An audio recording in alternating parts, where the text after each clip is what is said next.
Welcome to another video from Make Civil Engineering Simple Tamil. So இந்த வீடியோவில் நம்ம roof ஸ்லாப்பில் எப்படி டீட்டெயில்டாக ரூஃப் போடுறாங்க அப்படிங்கிறத ஃபுல் வீடியோவில் நான் காட்ட போகிறேன். ஸோ ஸ்டெப் பை ஸ்டெப் ப்ராசஸாக காட்ட போகிறேன். ஸோ எல்லாமே இந்த வீடியோவில் இருக்க போகுது. ஸோ இந்த வீடியோவை ஃபுல்லாக பாருங்கள். அதுக்கு முன்னாடி நம்ம யூடியூப் சேனலை சப்ஸ்கிரைப் பண்ணிவிட்டு பெல் ஐக்கான் கிளிக் பண்ணிட்டீங்கன்னா நான் போகிற எல்லா வீடியோமே உங்களுக்கு அப்டேட் ஆகிடும். ஸோ ஃபஸ்ட்டு நம்ம ரூஃபில் வந்துட்டு இது கீழே இருக்க சீட்டு, ஸ்பேனு, ஜாக்கிக்கு செப்பரேட் வீடியோ நான் மேக் பண்ணுறேன். இங்கே வந்து நம்ம ஸ்டீல் பார்லேருந்து நம்ம ஆரம்பிப்போம். ஸோ பார் பெண்டிங் ஒர்க். ஸோ இந்த பார் பெண்டிங் ஒர்க் வந்து ஆல்ரெடி நம்ம சைட்டில் வந்து முடிஞ்சிருச்சு. ஸோ அங்கேருந்து ஆரம்பிக்க போகிறேன்.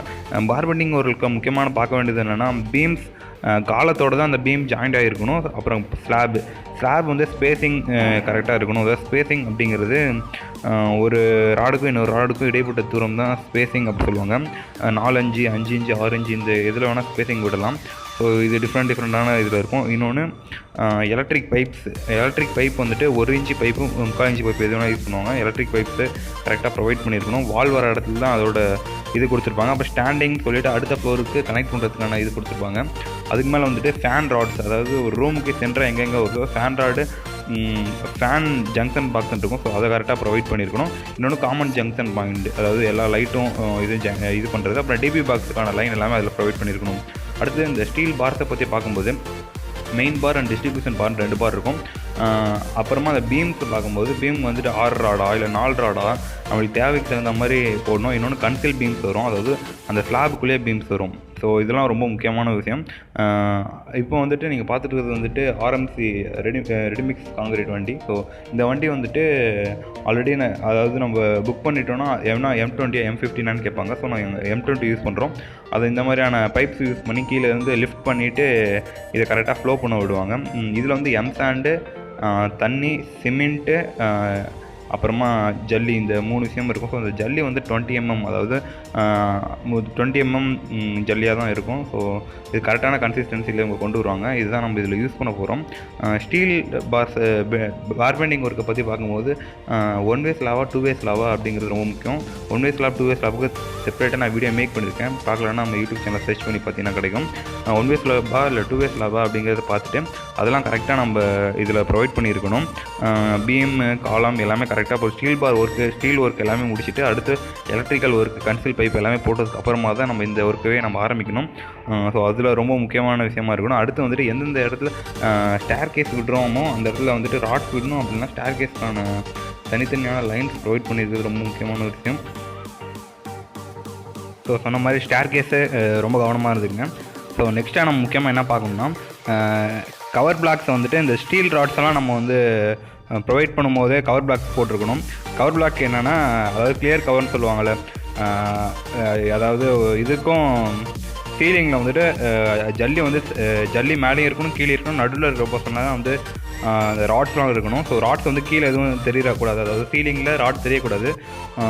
தெரிஞ்சால் கரோட் ஆகிறதுக்கு நிறைய ப்ராப்ளம்ஸ் இருக்குது, டேமேஜ் ஆகிறதுக்கான வாய்ப்பு அதிகமாக இருக்குது. ஸோ கிளியர் கவருக்கு கவர் பிளாக் கண்டிப்பாக யூஸ் பண்ணி ஆகணும்.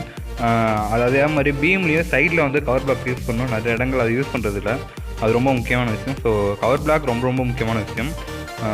அப்போ அதுக்காக அதே மாதிரி வந்துட்டு இந்த ஆர்எம்சி வந்துட்டு நம்ம எவ்வளோ தேவை அப்படிங்கிறத முன்னாடியே கால்குலேட் பண்ணிக்கணும். ஃபார் எக்ஸாம்பிள் வந்துட்டு 70 ஸ்கொயர் ஃபீட்டாக இருந்தால் ஒரு 5 இன்ச்சு அந்த மாதிரியான காங்கிரீட் போடுறவங்களாக இருந்தால் 70 ஸ்கொயர் ஃபீட்டுக்கு 1 M³ அளவுக்கு காங்கிரீட் தேவைப்படும்.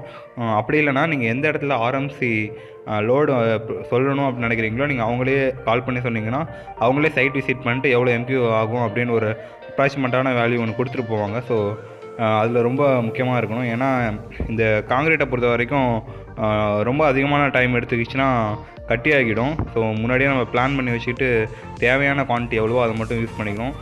இன்னொன்று, ஒரு வண்டி வந்து வரும். ஸோ நம்ம முன்னாடியே பிளான் பண்ணி வச்சுக்கணும், இத்தனை M³ நம்ம தேவை அப்படின்னா அதுக்கு இந்த மாதிரி சொல்லணும். தேவையில்லாமல் எக்ஸ்ட்ரா நம்ம M³ சொல்லணும்னா அது வேஸ்ட்டாக தான் போகும். இப்போ இருக்க மார்க்கெட் ரேட் பார்த்தீங்கன்னா கிட்டத்தட்ட 5500, 6000, 6500 அந்த மாதிரி ரேஞ்சில் போயிட்டுருக்கு. அவங்களே கேட்பாங்க, நமக்கு தேவைக்கு தகுந்த மாதிரி தான் M20, M15 maximum M20 grades தான் நம்ம இங்கே யூஸ் பண்ணுவோம். ஸோ முன்னாடியே நம்ம பிளான் பண்ணி வச்சுக்கிறது ரொம்ப நல்ல விஷயம்.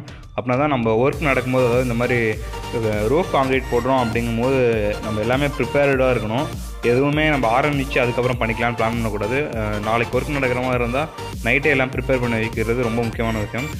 நெக்ஸ்ட்டு வந்துட்டு இந்த மாதிரி இந்த ராட்ஸ்லாம் ப்ரொவைட் பண்ணது வந்து ஸ்லாபில் இருந்து main bars or distribution bars வந்துட்டு பீமில் இல்லை காலமில் ஏதாவது ஜாயிண்ட் ஆகிற மாதிரி இருந்தால் முடிஞ்ச அளவுக்கு நார்மலாக இருந்தால் நீங்கள் நார்மலாக விட்டுடலாம். சப்போஸ் ஒரு கேன்டிலீவர் அந்த மாதிரியான ராட் ஏதாவது ப்ரொவைட் பண்ணுற மாதிரி இருந்தால், கேன்டிலீவராக இருந்தால் கண்டிப்பாக ஒரு கன்சில் பீம் ஒன்று ஓட்டி ஆகணும். அதாவது அந்த கார்னரில் இல்லைனா வெளியே தெரிகிற மாதிரி பீம் ஓட்டுறதுக்கு வாய்ப்பு இருந்தால் அதையும் பண்ணிடுங்க. ராட்ஸை வந்துட்டு ஒரு ஆங்கிள் மாதிரி அடித்து பீம்லேயும் காலத்துலேயும் ஒரு ஹூக்கில் மாட்டுற மாதிரி பண்ணிடணும்.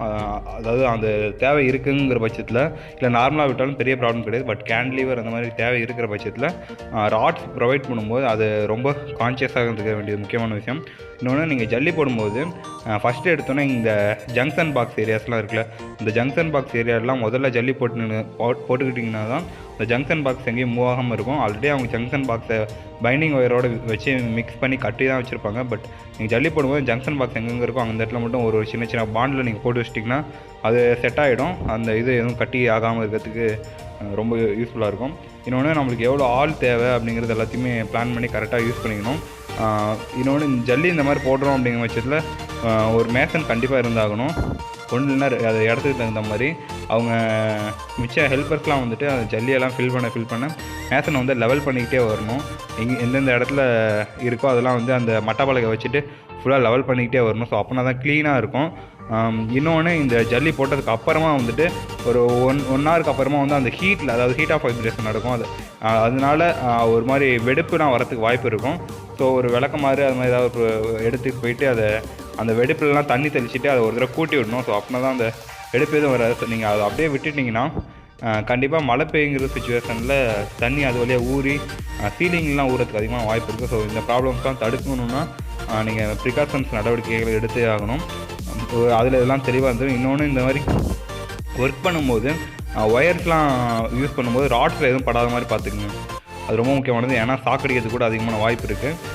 சேஃப்டி இஸ் ஃபஸ்ட்டு இம்பார்ட்டன்ட் விஷயம். நெக்ஸ்ட்டு வந்துட்டு இந்த மாதிரி ஃபுல்லாக இதெல்லாம் ரெடி பண்ணதுக்கப்புறமா பாத்தி கட்டிட்டு அதில் தண்ணி ஃபில் பண்ணணும். ஃபார் எக்ஸாம்பிள் இப்போ நீங்கள் வீட்டில் பார்க்கலாம். ஸோ இந்த மாதிரி பாத்தி வச்சுட்டு க்யூரிங் ப்ராசஸ் இருக்குது. 24 டேஸ் வரைக்கும் ப்ராசஸ் இருக்குது. 7 days, 14 days, 24 days இந்த மாதிரிலாம் இருக்குது. ஸோ இந்த வீடியோ உங்களுக்கு ரொம்ப யூஸ்ஃபுல்லாக இருக்கும்னு நினைக்கிறேன். இது மாதிரி நிறைய வீடியோஸ் நான் மேக் பண்ணுறேன். நம்ம யூடியூப் சேனல் சப்ஸ்கிரைப் பண்ணிட்டு பெல் ஐக்கன் கிளிக் பண்ணிடுங்க. எல்லா வீடியோவுமே அப்டேட் ஆகிடும். தேங்க்யூ.